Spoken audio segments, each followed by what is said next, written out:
What if I told you Caitlin Clark's long-awaited comeback might not happen in the WNBA, but on the world stage wearing Team USA across her chest? You heard that right.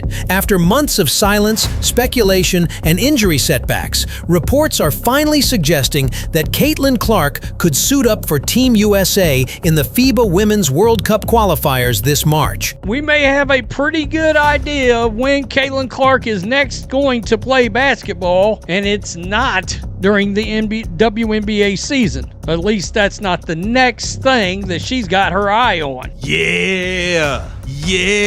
We're getting closer. We're getting closer to the GOAT returning to 5-on-5.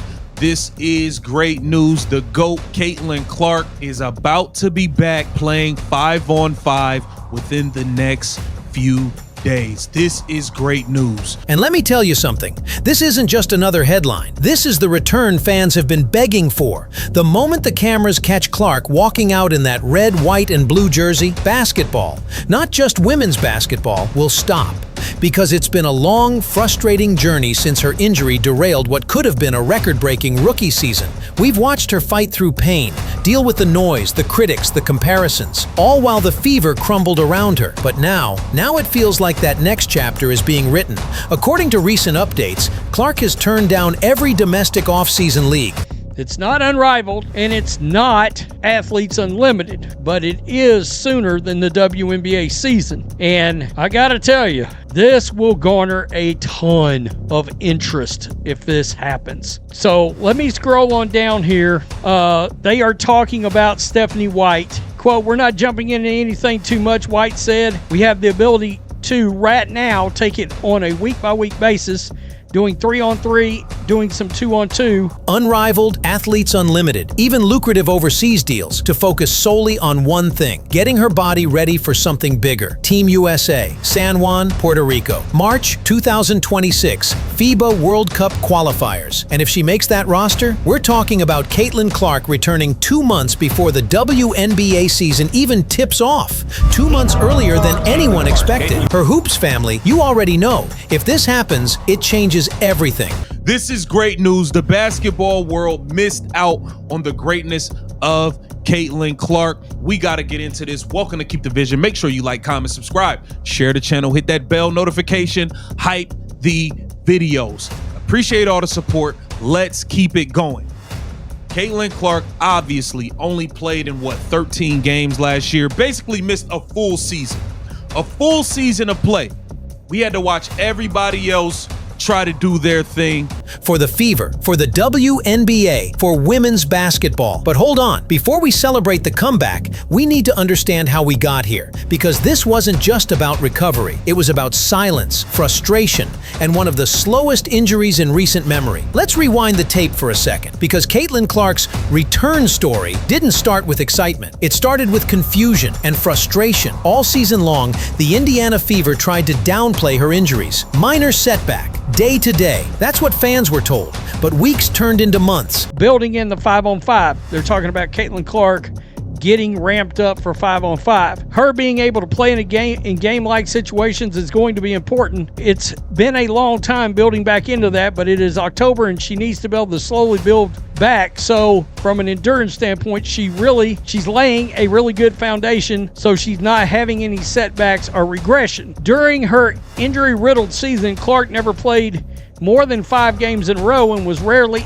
And here we are. It's October, and Clark is still working her way back to full strength. You don't have to be a doctor to realize something's not adding up. A groin and ankle issue doesn't normally take this long. And yet, according to head coach Stephanie White, they're taking it week by week. Translation? Nobody wants to say out loud how serious this actually was. Now, White did open up recently, talking about Clark's training process. 3-on-3, 2-on-2, building toward full 5-on-5 contact. Let's go to Chloe Peterson on Twitter. Shout out to Chloe, because you know, you took some heat this year too. Hey, listen, between Chloe, Scott, y'all took some heat. Y'all took some heat, bro.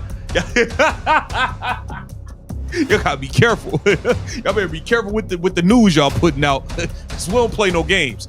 If you inaccurate or we feel like you lying, which some of y'all did get caught lying, hey, we gonna be on you. But shout out to Chloe Peterson. She has an article on from Indy Star Sports. It's a slow climb, a deliberate rebuild, almost like they're retraining the engine of a Ferrari that's been sitting in the garage too long.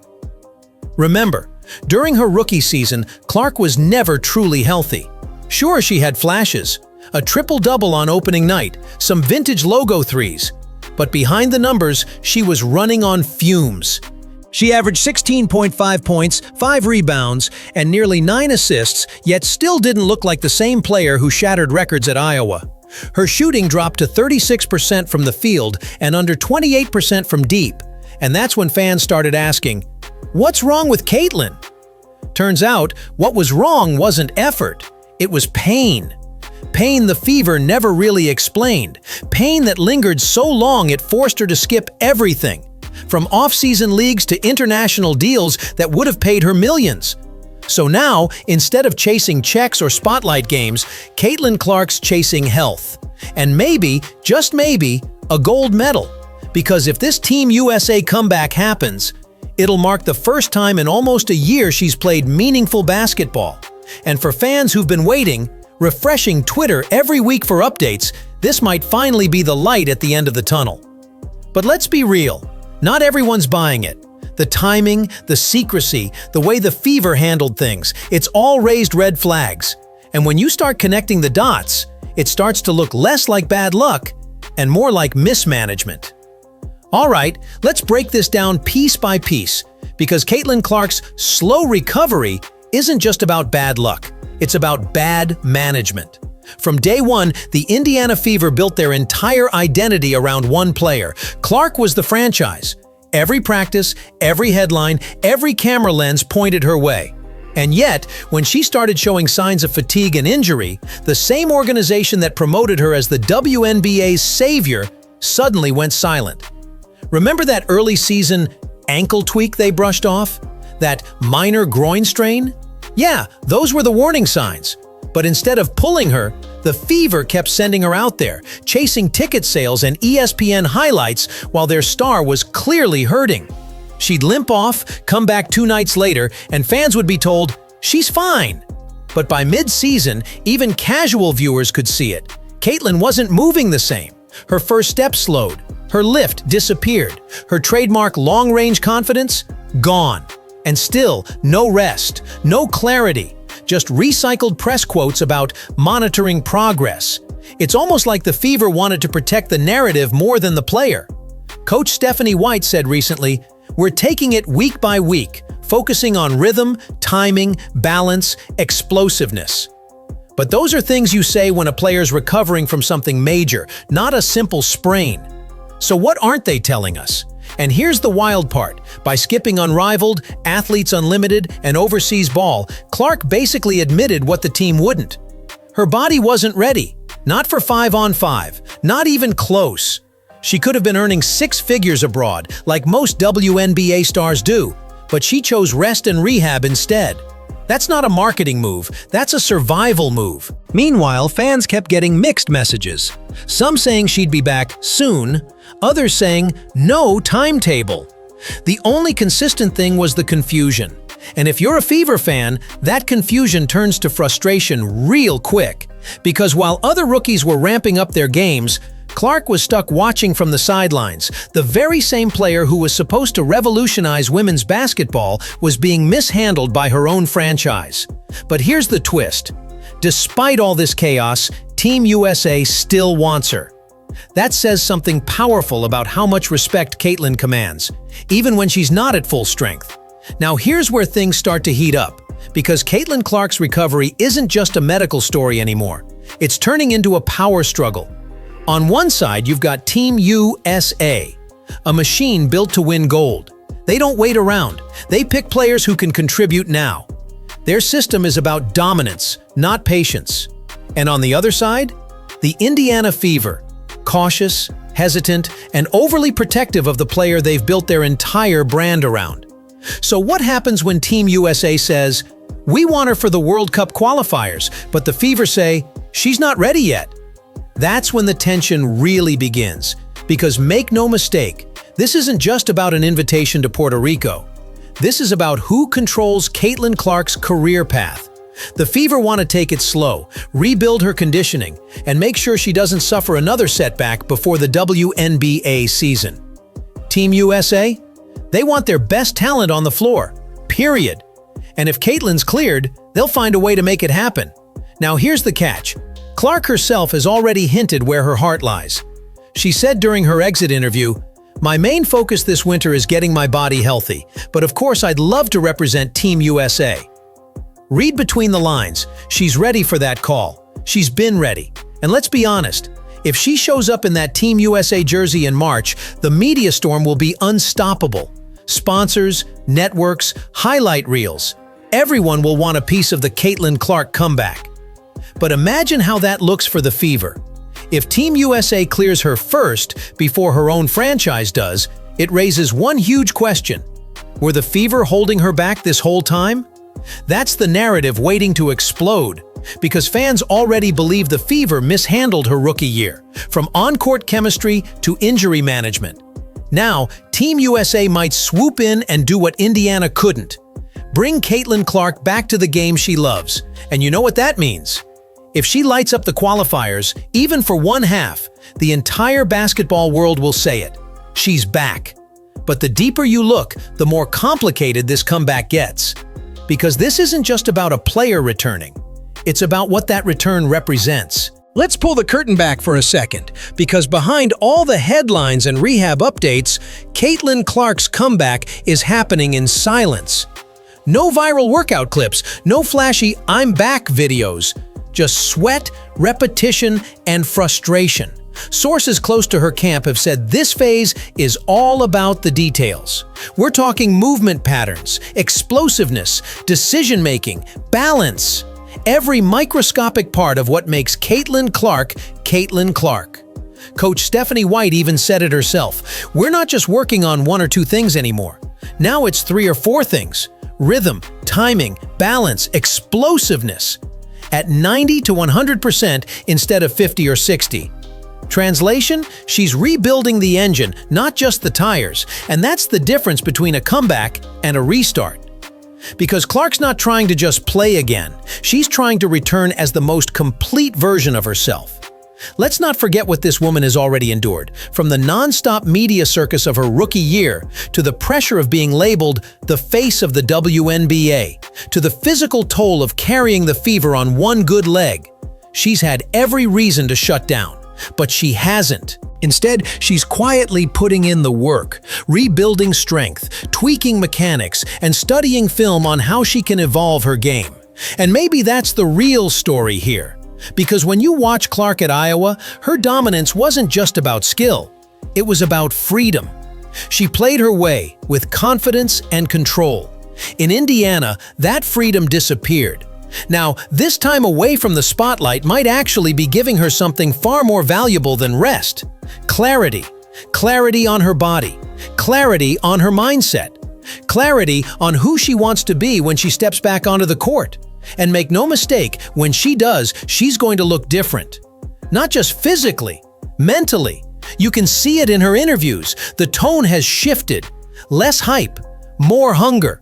Because for Caitlin Clark, this Team USA opportunity isn't just about redemption. It's about validation. Validation that she's still one of the best in the world, no matter what the critics, the haters, or the injury reports say. So when she takes that first dribble in a Team USA uniform, it won't just be a comeback, it'll be a statement. If Caitlin Clark really does return in a Team USA jersey this March, it won't just be a personal milestone. It'll be a moment for women's basketball. Think about it. Team USA hasn't had a crossover star like this since Diana Taurasi and Sue Bird shared the floor. But Caitlin? She's something different. She's a movement. Her debut in the qualifiers would instantly become one of the most watched women's basketball events in years. Networks will fight for broadcast rights. Social media will explode with clips, debates, and comparisons. And for once, the conversation around women's hoops won't be why people aren't watching. It'll be how can we watch more? That's the Caitlin Clark effect. And it's not just about ratings. It's about legitimacy. It's about showing the world that women's basketball isn't niche. It's powerful, it's marketable, and it deserves the spotlight. Her return could create a ripple effect for every young girl watching, the next generation who's been told that WNBA players don't get global love. Because when Caitlin suits up for Team USA, she won't just be representing America, she'll be representing change. But here's where things get tricky. If she dominates internationally, it raises an uncomfortable question. Why does she thrive more under Team USA than with the Fever? If she's surrounded by structure, coaching, and teammates who understand her spacing, and she starts dropping dimes and logo threes again, fans will notice. They'll start questioning Indiana's system, their rotations, and even how the franchise is developing their star. And that conversation could redefine how the WNBA handles its next wave of superstars. Because Caitlin Clark isn't just another rookie anymore. She's the blueprint, the model of how one player can change the entire trajectory of a league if she's handled right. If this comeback goes the way fans hope, the Her Hoops community won't just be celebrating her return. We'll be watching a new era begin. An era where women's basketball is no longer waiting for validation from anyone. It's claiming it. Through hard work, through passion, and through players like Caitlin Clark who carry the game on their shoulders and make it look effortless. But that all depends on one thing. Will she actually get that call from Team USA? Because if she does, history's about to be written in red, white, and blue. So here we are, standing on the edge of what could be one of the biggest comeback moments in recent basketball history. Caitlin Clark, the rookie who carried a franchise, broke ratings records, and fought through pain, might finally be returning to the court. Not just any court, but the global stage. And let's be honest, this isn't just about basketball anymore. It's about resilience. It's about a woman who was counted out, doubted, and dissected every step of the way, yet still found a way to rise. If Caitlin Clark suits up for Team USA in the FIBA World Cup qualifiers, it's not just a game, it's a statement that the grind was worth it, that the silence meant something, that every setback was just setting the stage for her return to glory. Imagine it. The arena lights in San Juan, the crowd buzzing, the anthem playing, and Caitlin Clark walking out in that red, white, and blue. The same swagger, the same fire, but a new sense of purpose. Because this time, she's not chasing highlights, she's chasing greatness. And when that first three-pointer splashes through the net, when that first no-look pass hits in stride, when she points to the sky, not out of arrogance, but out of gratitude, every single fan who stuck by her through this storm will feel it. This is more than just a return, it's a redemption arc. It's proof that no injury, no narrative, no doubters can stop a player who was built for moments like this. And for the WNBA, for women's basketball as a whole, this could be the spark that reignites everything. Because when Caitlin Clark shines, the entire sport shines with her. So yeah, call it a comeback. Call it a redemption tour. Call it whatever you want. But at the end of the day, it's exactly what we've all been waiting for. The return of Caitlin Clark. This is Her Hoops, where the game never sleeps and the truth always speaks. If you're ready for the next chapter, hit that like button, drop a Team USA in the comments, and make sure you're subscribed, because this story is just getting started.